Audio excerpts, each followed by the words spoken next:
What they're actually covering is the LED bulbs. Wanda King Whitby just found out that she is a victim of fraud. When she bought her 2006 Toyota Camry last fall, the check engine light was on.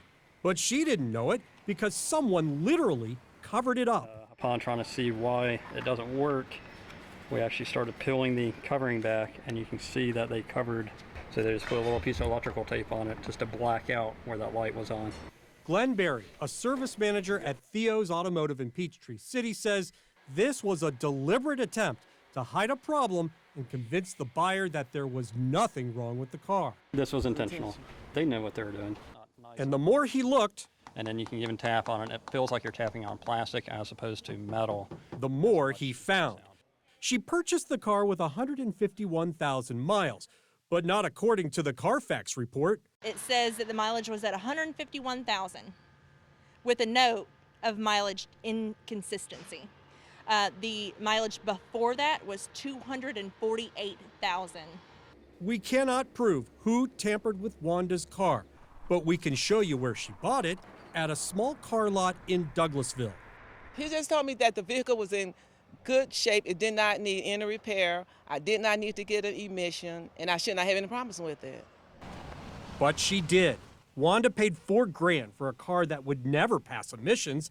If only she had taken it to Theo's before she bought the car, a $165 pre-purchase inspection would have saved the day. What about the people who say, well, I drove it drove fine, and I pulled the Carfax, and the Carfax was fine?